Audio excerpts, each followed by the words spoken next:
Ito ang GMA Regional TV News. Ang pagdalusada sa fiesta, nauwi sa karumal-dumal na krimen. Binawian ng buhay ang 15 anyos na babae sa Oslob, Cebu matapos umanong pagsamantalahan ng 13 lalaki. Balitang hatid ni Luan May Rondina ng GMA Regional TV. Malagim na krimen ang naganap sa bahay na ito.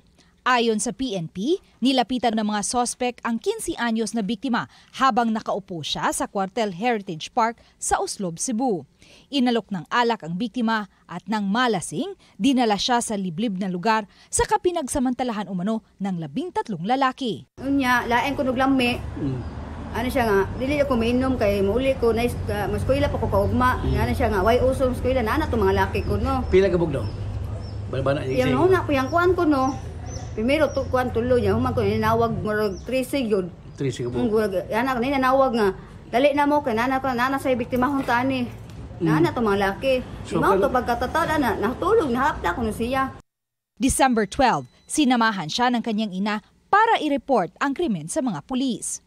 Kinabukasan, binawian ng buhay ang dalagita. Titingnan po natin yan dahil ang paalam po kasi ng ating biktima sa kanyang nanay ay siya lamang po ay aalis at kasama yung kanyang boyfriend to attend nga po yung fiesta. So malaki po ang kailangan i-explain po ng kanyang nobyo bakit nangyari po dito sa biktima.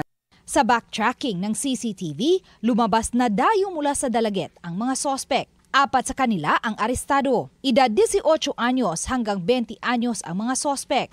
2 sa kanila ang magkapatid habang kabarkada nila ang 2 pa. Base na rin po ito sa naging backtracking ng mga CCTV at mga interviews doon sa mga witnesses na di umano itong apat na nasa custody na po ng CIDG at iba pa po ang responsable sa nangyari di umanong panggagahasa dito nga po sa ating minor na biktima. We have yet to check sir kung na ay criminal records but we will work on that. Inihahanda na ng pulisya ang kasong statutory rape laban sa mga sospek. Natapos na rin po ma'am yung autopsy although iniintay po natin yung histopathology result po kung to determine po yung cause of death po ng bata.